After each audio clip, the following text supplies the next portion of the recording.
international payments. So as long as banks are locked into this system, they can exchange cash. If you take one country out, then it makes it much more difficult to do business.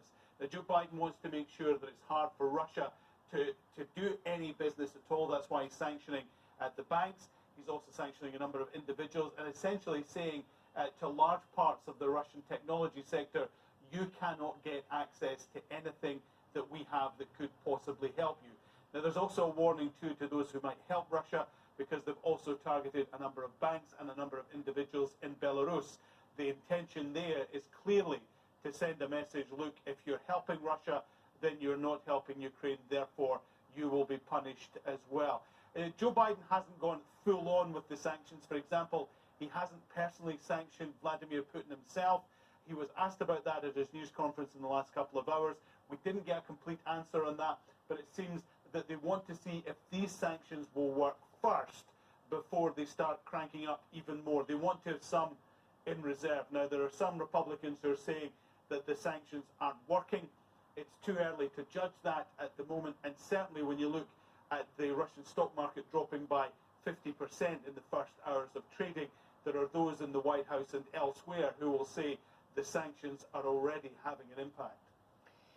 And I suppose there might be those, particularly within the president's own party, that might say, that might be questioning whether existing sanctions match the gravity of the threat that Biden himself described earlier, saying that Putin has much larger ambitions beyond Ukraine and that he wants to re-establish the Soviet Union.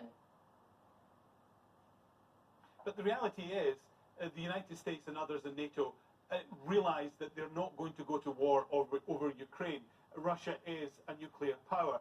So the intention, including the moving of 7,000 troops ordered by the Defense Secretary in the last couple of hours to Germany, is all about shoring up NATO allies. Because then, if the Russians do cross the border of NATO allies, those most at risk would be seen to be Poland and Romania, the two closest to the Russian border, but even the Baltic states as well. If there were to be any action, then you're into an Article 5 situation, which of course is Article 5 of the NATO Constitution, which says an attack on one is an attack on all. That has been invoked once since NATO was established. That was back after the 9/11 attacks, when NATO stood with the United States, and so Joe Biden would feel an obligation to stand with any other nation, and that is why they're putting troops into that area to try and deter any further action by the Russians. But of course, the whole target at the moment is to make sure that sanctions work, because we know, and Vladimir Putin knows as well,